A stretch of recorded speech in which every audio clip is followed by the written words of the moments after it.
Hello students, कैसे हैं आप सब लोग। स्वागत है आपका हमारे मिशन एजुकेशन आपके घर में।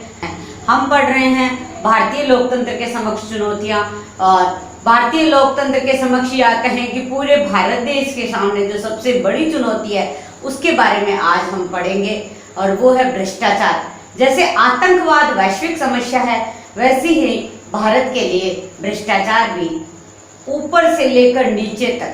आपने भी कभी न कभी कोई छोटा मोटा अगर काम करवाया है तो निश्चित रूप से आपने इस आचरण का सामना किया होगा।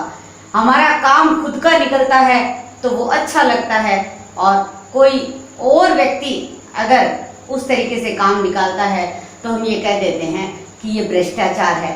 भ्रष्टाचार क्या है इसके बारे में, और भ्रष्टाचार के कारण क्या रहे हैं, भ्रष्टाचार के लिए आज तक सरकारी उपाय क्या क्या किए गए हैं, ये सभी आज की वीडियो में हम पढ़ेंगे।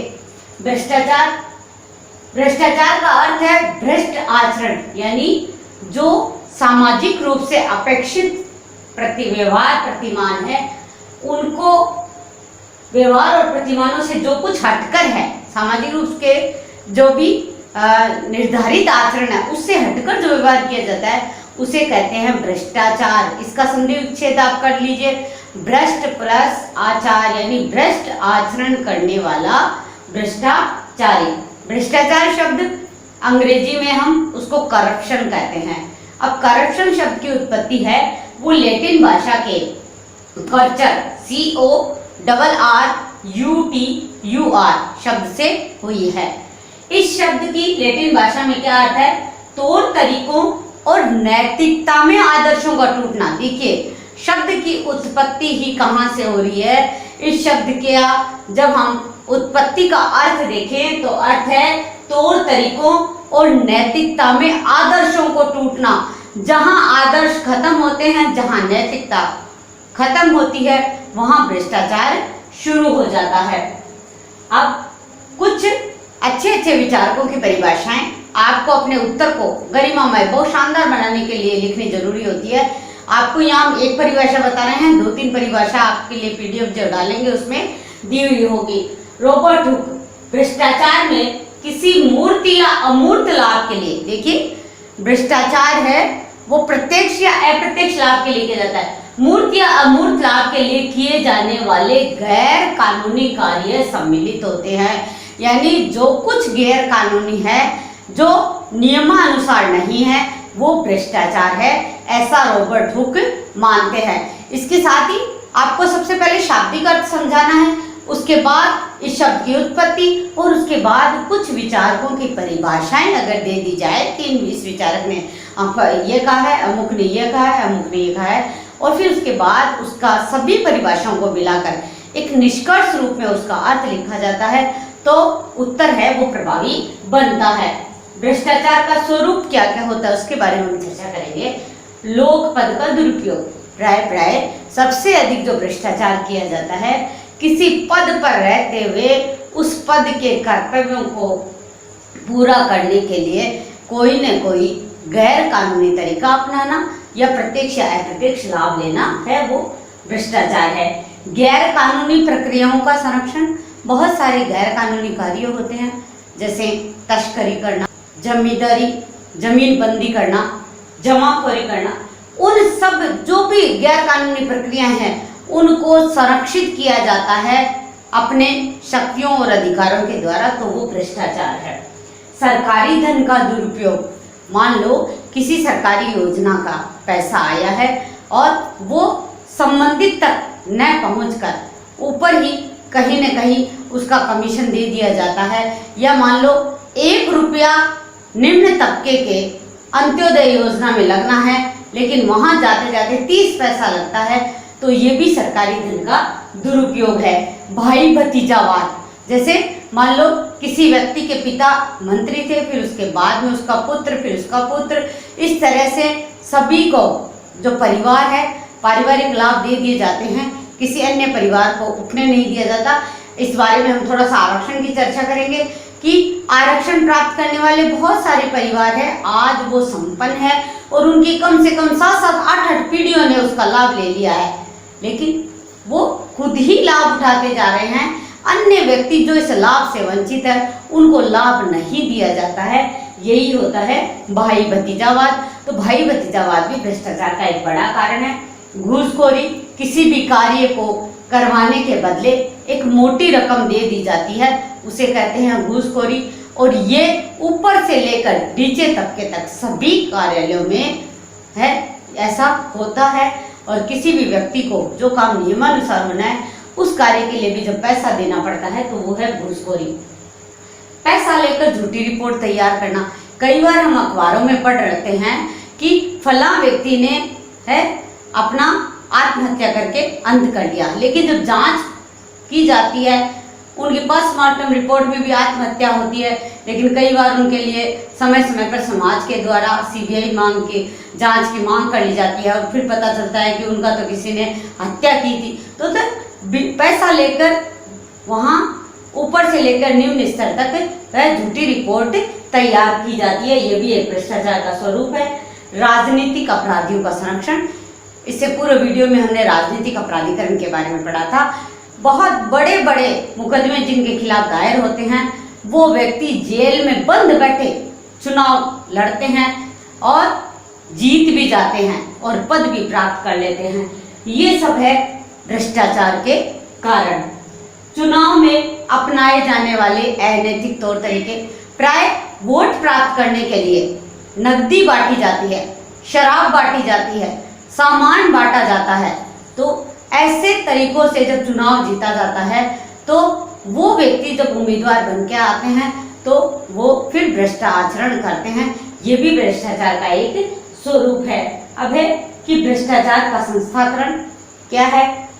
सामाजिक स्वीकृति न होते हुए भी भ्रष्टाचार है वो परोक्ष रूप से स्वीकृत हो चुका है।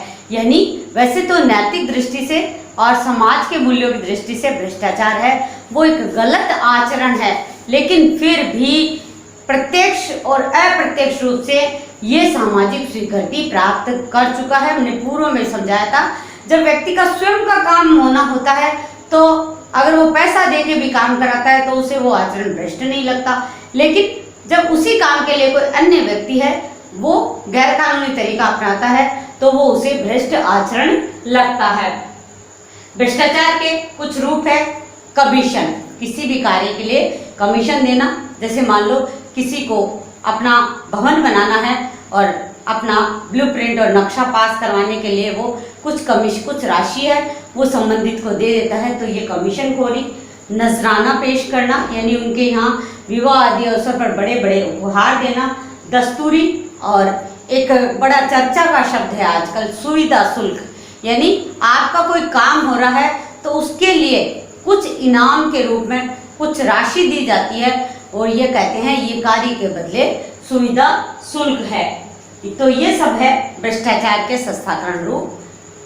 कारण क्या है भ्रष्टाचार की? जो भ्रष्ट आचरण व्यक्ति करता है उसके पीछे कौन से कारण उत्तरदायी है उनके बारे में हम जानेंगे, क्योंकि समस्या का समाधान करने के लिए पहले समस्या का मूल स्वरूप जानना जरूरी है। व्यक्तिगत कारण, कई बार व्यक्ति के पास कोई रोजगार नहीं होता और सामाजिक और पारिवारिक आवश्यकताओं की पूर्ति के लिए वो किसी तरह का भ्रष्ट आचरण अपना लेता है।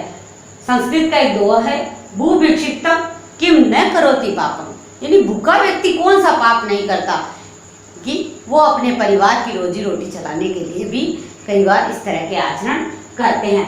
पारिस्थितिकी के कारण कई बार ऐसी परिस्थितियां बन जाती है, मान लो वैसे नहीं करना चाहिए लेकिन एक व्यक्ति है वो एक छोटी सी नौकरी करता है और उसके आय का जो साधन है या उसका जो वेतन है वो बहुत कम होता है और उसके पीछे पारिवारिक जिम्मेदारियां ज़्यादा होती है, तो उनको पूरा करने के लिए भी वो कई बार इस तरह के आचरण अपना लेता है।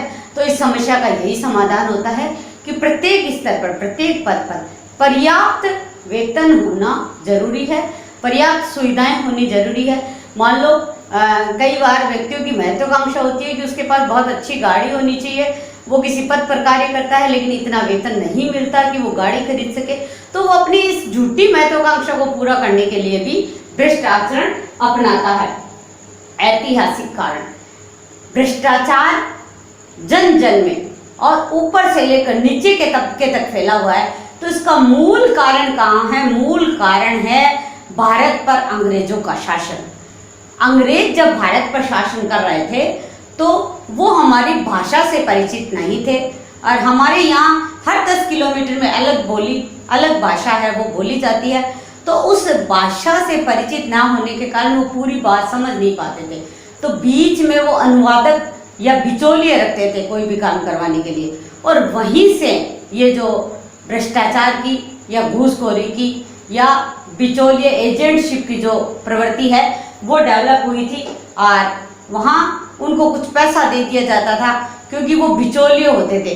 वो मान लो रियासत के जो राजा है और अंग्रेजों के बीच में कोई काम करवाते, या जो आम जनता और अंग्रेजों के बीच में किसी कार्य को करवाने के लिए उनके कार्य में कोई बाधा न पड़े, तो वो व्यक्ति बिचौलियों की जो भूमिका निभाते थे, वो बिचौलिए आज तक जिंदा है। कहते हैं अंग्रेजी हुकूमत चली गई लेकिन अंग्रेजियत आज भी यहाँ पे है। तो ये बड़ा कारण है भ्रष्टाचार का। राजनीतिक कारण, क्योंकि जब चुनाव होता है तो चुनाव में सीट के लिए टिकट प्राप्त करने से लेकर चुनाव जीतने तक, मंत्री पद प्राप्त करने तक ऐसे ऐसे हथकंडे अपनाए जाते हैं, तो वो भ्रष्टाचार के बड़े कारण होते हैं।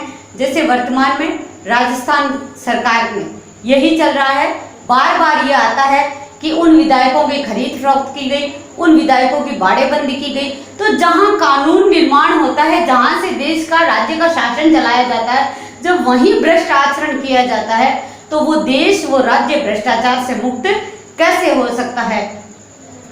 ऊपर से लेकर नीचे तक भ्रष्ट आचरण। अब है कि ये तो हुई भ्रष्टाचार की समस्या। सरकार ने आज तक इस भ्रष्टाचार नामक बीमारी को दूर करने के लिए क्या क्या उपाय किए? सन 1947 में भ्रष्टाचार निरोधक अधिनियम बना, यानी जब देश आजाद हुआ तभी भ्रष्टाचार है वो फैला हुआ था, तभी उसके लिए निरोधक कानून है वो बनाया गया। जांच आयोग 1952 जांच आयोग गठित किए गए कि कहीं भी कोई इस तरह का आचरण पाया जाता है तो उसके लिए इस समस्या का समाधान करने के लिए आयोग गठित करे और आयोग अपनी रिपोर्ट जल्द से जल्द पेश करे। और वर्तमान में जो क्रांति हुई सूचना के अधिकार अधिनियम से, सूचना का अधिकार अधिनियम 2005 में आया। इस अधिनियम के बाद बहुत कुछ भ्रष्टाचार पर अंकुश लगा है, क्योंकि अब कोई भी सामान्य व्यक्ति है वो एक साधारण सा फॉर्म आवेदन करके किसी भी सरकारी कार्य की रिपोर्ट ले सकता है, तो वह कोई भी जब सूचना मांग सकता है। और अन्ना हजारे जी ने इसके लिए बहुत अधिक प्रयास किए थे, बहुत अधिक आंदोलन किए, उपवास किए, तब जाके ये कानून है वो पारित हुआ था। और इस कानून के बाद है आप प्रधानमंत्री, पीएमओ से लेकर छोटे से छोटे कार्यालय तक से है वो सूचना मांग सकते हैं, और लोक सेवक होने के नाते उन्हें सूचना 30 दिन के भीतर भीतर देनी जरूरी है। तो उसके बाद भ्रष्टाचार पर काफी कुछ रोक लगा। और वर्तमान में जो डायरेक्ट ट्रांसफर की योजना आई थी कि यानी लाभान्वित के खाते में सीधा बैंक से पैसा उसके खाते से में, यानी जहां से पैसा, यानी हो सकता है प्रधानमंत्री को की वो योजना है, प्रधानमंत्री आवास योजना है या प्रधानमंत्री नकदी हस्तांतरण योजना है। अभी वर्तमान में कोरोना में बहुत सारा पैसा है वो नकदी हस्तांतरित किया गया था। तो पहले एक जन धन खाता योजना चली थी, यानी जीरो बैलेंस से लोगों के खाते खुलवाए गए थे, और जो भी उनको लाभ देना है सीधा उनके खाते में डालकर इस भ्रष्टाचार पर काफी कुछ अंकुश लगाया गया। क्योंकि जितना पैसा मान लो किसी गरीब तबके तक अगर 2500 रुपये प्रति मंथ पहुंचना था, या उज्ज्वला गैस योजना के तहत सिलेंडर की भरने के लिए पैसे पहुंचने थे, तो डायरेक्ट उनके खाते में पहुंचे, तो कहीं कोई बिचौलियों वाली भूमिका नहीं रही थी। और मनरेगा में जो सामाजिक अंकेक्षण होता है, बार बार जो सोशल ऑडिट आयोजित की जाती है, वो भी भ्रष्टाचार पर काफी कुछ अंकुश लगाने में है। हालांकि भ्रष्टाचार के लिए बहुत सारे अधिनियम और कानून बने थे, लेकिन आपको यहाँ हमने संक्षिप्त में समझाने की कोशिश की थी। ये जो आचरण है ये समाप्त किया जाना चाहिए, लेकिन इसको समाप्त करने के लिए प्रत्येक व्यक्ति के अंदर मानव मूल्य जीवित होंगे, मानव मूल्य सजीव रूप में पाए जाएंगे। वो किसी भी तरह से मूल्यों के साथ समझौता नहीं करेंगे तभी इस पर अंकुश लग पाएगा। केवल सरकारी कानूनों और प्रावधानों से कुछ भी नहीं होने वाला है। तो समय समय पर ऐसी योजनाएं लानी चाहिए, पद पर पर्याप्त वेतन दिया जाना चाहिए, चुनाव में काले धन का प्रयोग ना हो और वोट बैंक की राजनीति खत्म हो, तब जाके इस ये जो महाविकराल कैंसर जैसी बीमारी है या वर्तमान में कहें कोरोना जैसी बीमारी है भ्रष्टाचार, उस पर अंकुश लग पाएगा। तो आप नोट्स बना लीजिए। बोर्ड का जो स्क्रीनशॉट है वो आपको वीडियो के अंदर ही मिलेगा और इसके साथ ही आपके पाठ में जो मैटर दिया गया है वो भी आप पढ़ते रहिए। हम प्रत्येक कंसेप्ट आपको इस तरह से समझाने की कोशिश करते हैं कि भविष्य में आप प्रतियोगी परीक्षाओं में भी इनसे तैयारी कर सके। तो धन्यवाद, हमारे साथ बने रहिए, पढ़ते रहिए, आगे बढ़ते रहिए।